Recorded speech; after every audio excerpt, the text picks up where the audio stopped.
Hi guys, happy new year. Today I'm going to be doing what I read in December, wrapping up all the books and pretty much closing off 2020 in regards of books all done and dusted. I read a decent amount. I finished some chunkier books.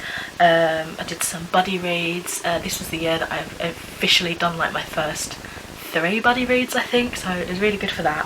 Unfortunately, we're going to start off with a book that was a bit below par, so I will flip back and forth if I remember to tell you if any of these books met any criteria for the Clear Your Shit-a-thon, which was from the 1st of November to the 27th of December.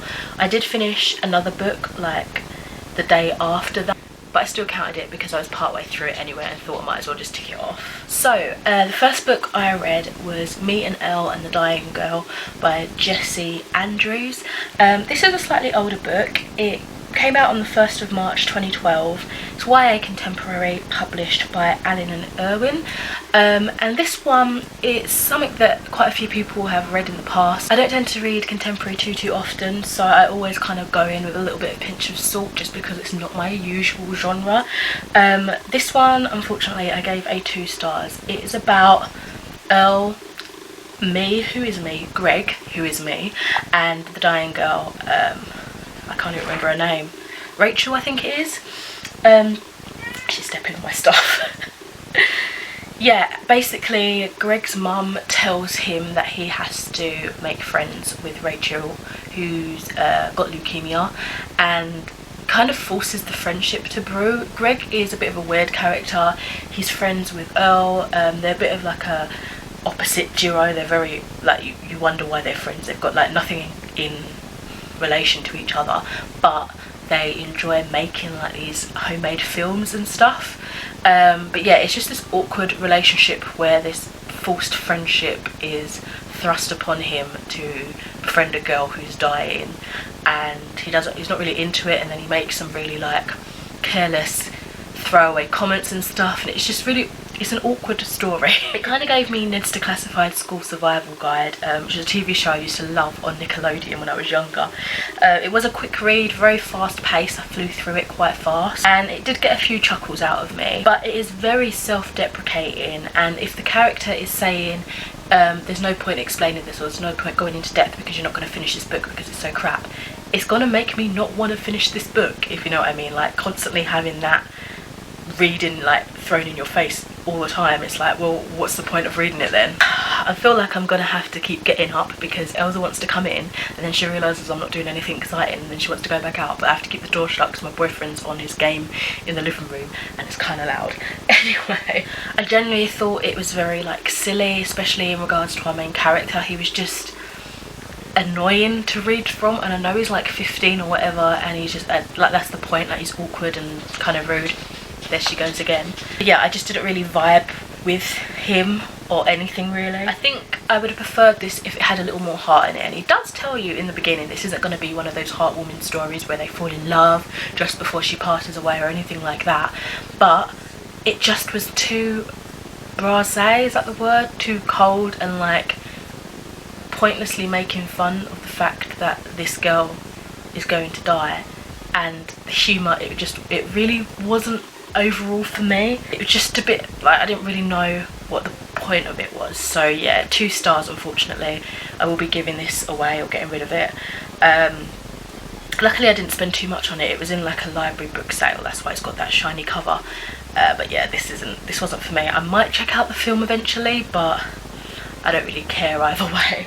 That did fulfill the prompt for the longest book on my shelf, I think. And by that, I took it to be the one that was sitting on my shelf the longest, I think, yeah. Shelf the longest. Okay, we've clarified that. The next book I read was one that I really enjoyed, and I wasn't expecting to fall in love with it so much, and that is The 10,000 Doors of January by Alex E. Harrow. Oh my god, this was amazing. So a little bit about the book. I gave it 5 stars.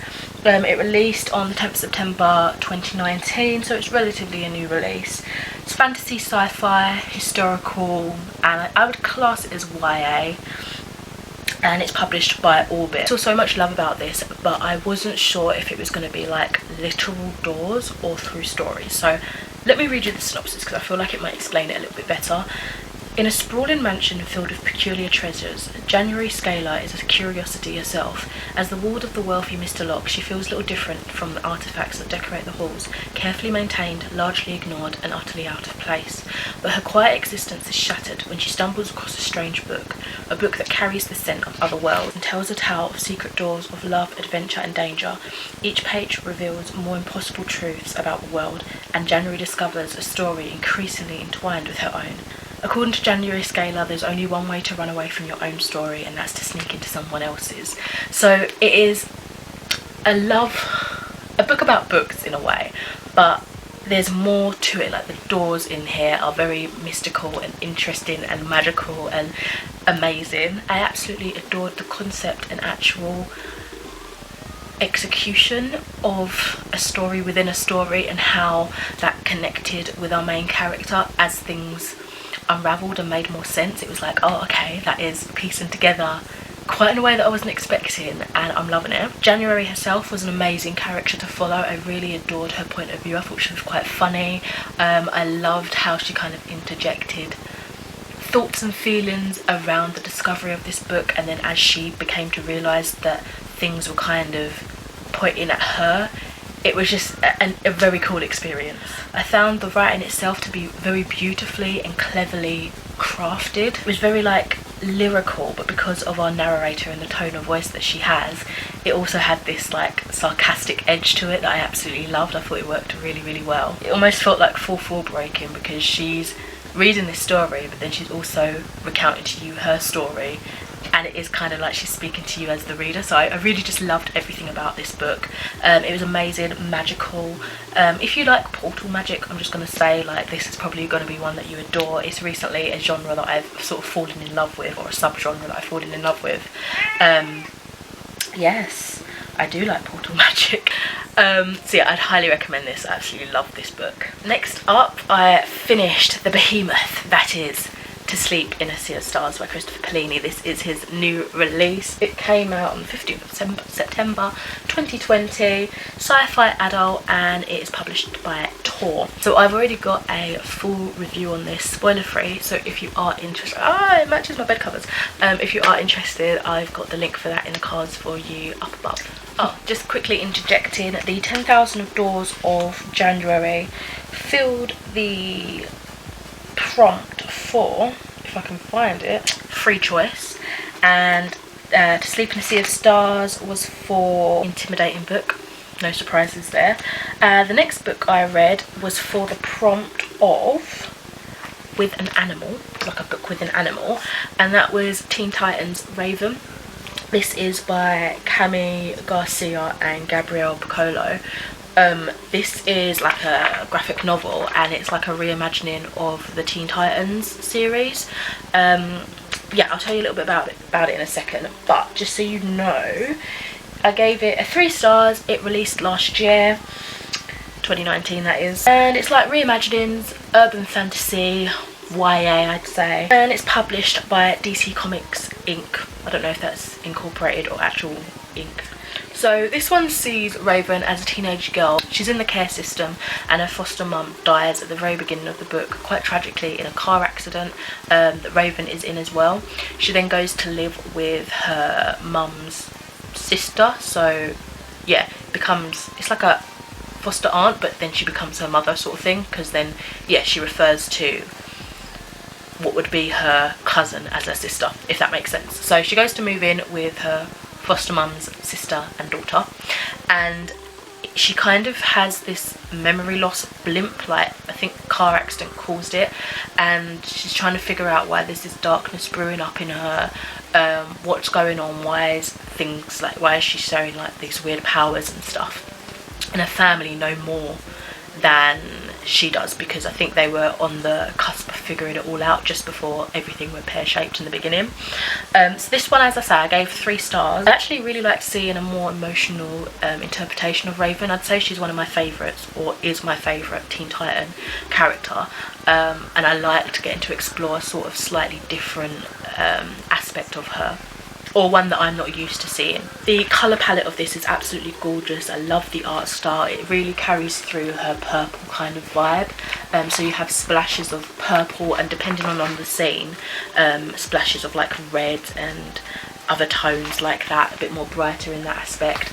And I really liked how it worked for that character in particular. I think there's another one out for Beast Boy, and it's got like splashes of colours of green, which is obviously his like signature colour. And I just like how simple they take it, but how effective that sort of choice is. And I really appreciated the diversity in this as well. Like, for example, her foster family are black. I just like how everything is just normal, you know what I mean, just normal. There's no issue around it, it's just how it is, and it's fine. Love it. However, I do feel like it might just be because it is in a graphic novel layout, but I feel like the story itself was rushed at times, and in that way it felt kind of unfinished. Like, we got to things, it was weird, like the pacing was odd. It was fine throughout most of the book, and then near the end when everything was happening, it was just too much too quickly. Like, they should have fleshed it out, the build up a little bit more in that regard, just so that it felt more whole, I would say. A lot of the time the conversations between characters didn't flow. Like, someone would say something and respond in a way that to me didn't really make sense for that direct line of conversation. Like, I felt like stuff was really cut out and edited it just to get to the point quicker, but it didn't like make sense in a conversational kind of flow. And I personally feel like it would have been beneficial if it had more time on the issues that led to this story. So, for example, I wanted to know more about her life in the care system. I wanted to know more about her relationship with her foster mum before she died in the car accident. All these things I feel like really would have built it up more. But I understand, being a graphic novel, you're short on space, that's not like the main point of the book. I just think it would have made a cooler insight into her personality more. And as I say, this is a more kind of emotional Raven, and I think that would have benefited seeing that for the character, you know. But yeah, I did enjoy this. I will probably be picking up Beast Boy. I'm not gonna like be in a rush to get to it, but I liked it. I think it's nice for my collection, especially even if I just leave it at this one. It's my favourite Teen Titan, so it's nice to have something about her. The next book I don't think I had on my Crayoshitathon, so I think if that's the case, just let me double check. If not, I will use it for what should I use it for? I think I might just use it for mini battle. I don't know if they actually ended up having like a real prompt for the mini battles, or if it was just that, but I'm going to put that down for that one. And that was High Lord by Trudy Canavan. This is the third and final book in the Black Magician trilogy. I've been buddy reading these every month since October, I want to say, with Deborah from Hills of Books on Instagram, and I've really enjoyed the experience. Obviously I can't say too much about this book because it's the final book in a trilogy, but just briefly, I always struggled to kind of encapsulate a series when I've finished it because I feel like I might accidentally spoil it, so I'm really going to try very hard. In the first book, what is the first book called? The Magician's Guild. We follow a girl that lives in like the poorer area of this city called Sania, and she basically stumbles on the fact that she can do magic, which is pretty much unheard of because the guild, which is the people that like all the magicians live in the guild, they're all a part of the guild, they don't allow anybody from the lower classes to join them. So during this really horrible time where once a year they do a purge, and that's basically they're putting all the poor people out of the rich part of the city and they're just like sweeping them out into the slum areas basically, she's fueled with rage.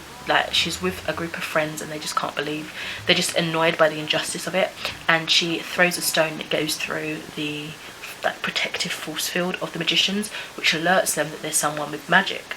They obviously just assume it's a rogue magician because of course the poorer people don't have magic, how can they, do you know what I mean? And the search for her ensues. She's terrified, she thinks, crap, they're gonna kill me, and the story progresses from there. It is such a fun trilogy. I really enjoyed this. Prior to this series I read the Priestess of the White trilogy. I think it's called The Age of the Five, and it took me ages to finish that trilogy. Like I kind of forgot about it when I first read the first book, and then I've been finishing it, and I finished it this year.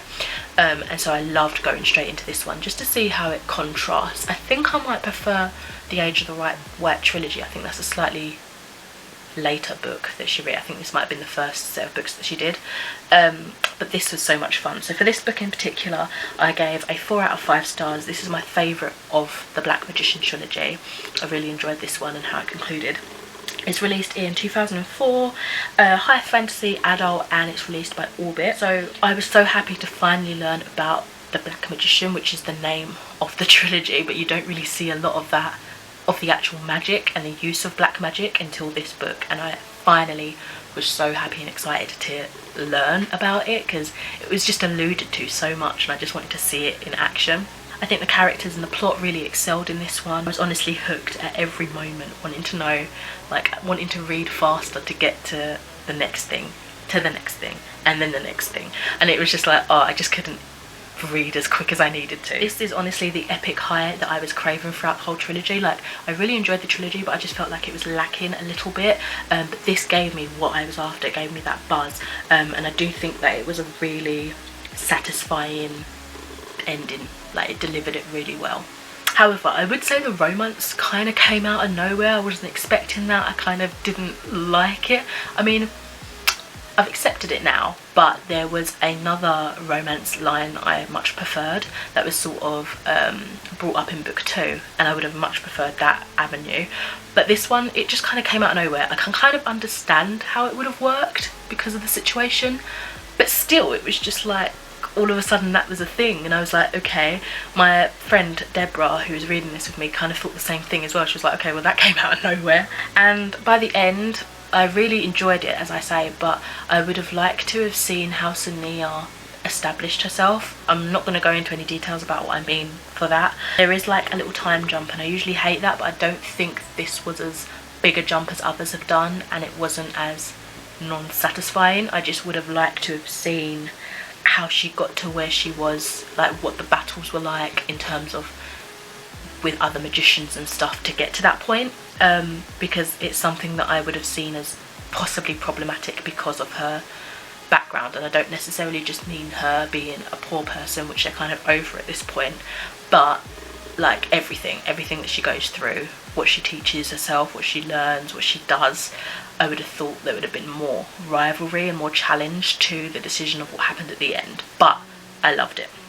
The next book was for the prompt of a book with a blue or water theme, and for that I managed to finish up another series, which is Sea Spell, which is the 4th and final book in Jennifer Donnelly's Waterfire saga, which is a big epic series. It's like aimed at YA fantasy about mermaids and like this prophecy to basically save their underwater world, and also the world above as well, because it affects land dwellers. This one came out in 2016 and is published by Hodder Children's Books, and I gave this 3.5 stars. So overall I would say I really did enjoy this trilogy, this series.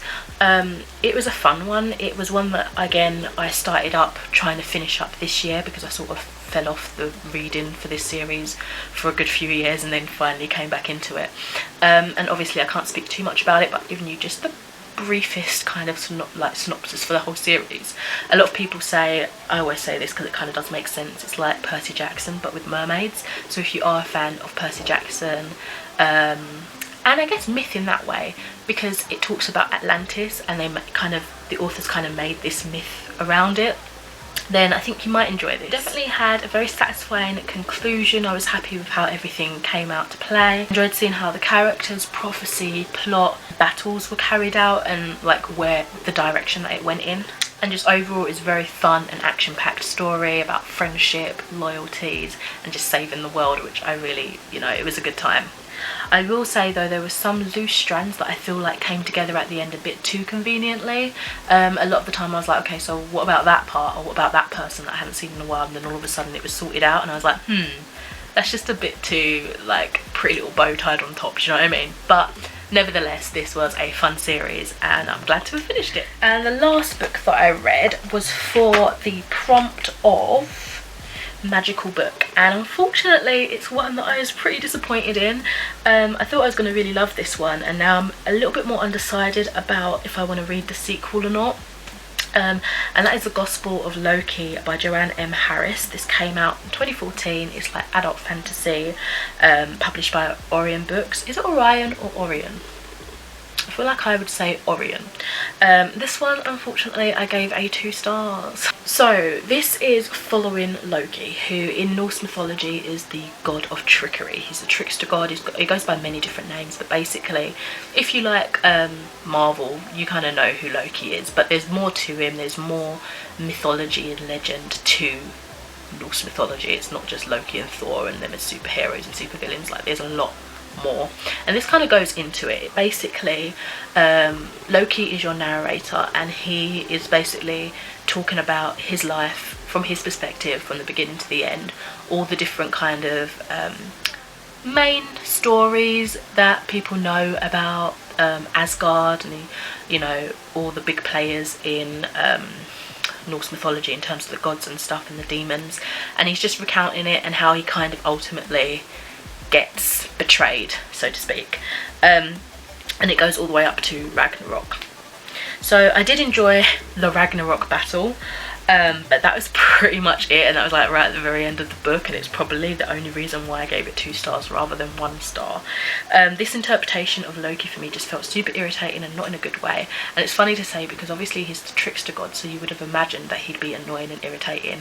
And for example, and I keep going on about Marvel, but the Marvel interpretation of Loki, that irritating annoyance works, but here it just felt like too forced and overdone, like it was trying to, it's almost like it was trying hard not to take inspiration from other perceptions of Loki, but kind of still did, if that makes sense. The story felt like a lot of short stories, which usually I wouldn't mind. I don't mind short stories, but it didn't work in this favour for me because I felt like it was never like very flowy. Like it felt like then this happened and then this and then that, and it just didn't feel like cohesive in that way, and I really found myself dragging through this. I didn't really want to pick it up, and I felt like, oh crap, this is going to put me in a reading slump, because I found it to be kind of dull and felt like I was being told, not shown, and I think that's the main thing that I really struggled with, and also because the author kept, as the author, I don't even know how to describe it, the narrator, so Loki the narrator, he kept saying things like, yours truly, or your humble narrator, and at first I thought, oh, that's funny, it's just a bit like cocky and that, but they kept saying it on and on and on, and I was like, okay, this is just overkill now. They're like losing the effect, if you know what I mean. So yeah, I just found myself annoyed and like bored, which is crazy because Norse mythology is intense and epic. I think all mythology is, but I just don't think that this did justice to it. I didn't realise how much strongly negative feelings. I thought it was just going to be like, yeah, kind of almost wish I didn't read it, that's it. But no, I'm actually kind of annoyed, which is horrible. I hate feeling that way. So let's quickly move on to my favourite book of the month. I'm not sure if it's going to be any surprises, but it was The 10,000 Doors of January. I really loved this book. I absolutely adored it. I'm actually thinking of doing a favourite book or favourite books of 2020 and non-favourite books, because I don't usually do stuff like that, so let me know if you're interested. I have the books written out already, it's just a matter of filming and editing and uploading, so let me know if you are interested in that sort of thing. I don't tend to often watch those videos, so I don't know if you guys would want to watch them. But yeah, let's quickly go on to my current reads. So another book that I sort of thought might have put me in a slump was this. This is Down and Out in Paris and London by George Orwell, and it's his biography about his life being quite poor during the Great Depression time, is it? Yeah, the 1920s in Paris and London. And yeah, it's a dry one, it's a bit bleak, and I haven't picked it up in a while. I'm only like 16 pages in. No, 12 pages, I tell a lie. But this one's kind of saving me, this other book that I'm reading, The Confessions of Franny Langton by Sarah Collins. I am really liking this. I'm only 48 pages into this one, but I am adoring it. This is about a lady called Franny Langton who was, or is, well, I don't know if she's freed now, but she's a slave from the Jamaica plantations, and she comes to London, and she's basically recounting her story as she is being prosecuted for murder of her current mistress and master, and she's just telling you all her story from when she was a little girl, how she came to London, all these sort of things. And I stopped just before I finished this chapter that I'm on because it was getting late, I was in bed and it was getting a bit disturbing, so I didn't want to read that before I went to bed if it went the way that I was thinking it was going to go. But yeah, so far really enjoying this. Hopefully I will continue to do so. So that is it for this video. Thank you so very much for watching. Let me know what your favourite book of the year was, or if it's too hard a choice, at least what your favourite book of December was. And yeah, I will come back to you with some new videos, probably like best of, worst of, if you guys are interested in that. And yeah, I'll speak to you in another video soon. Have a lovely new year. Bye.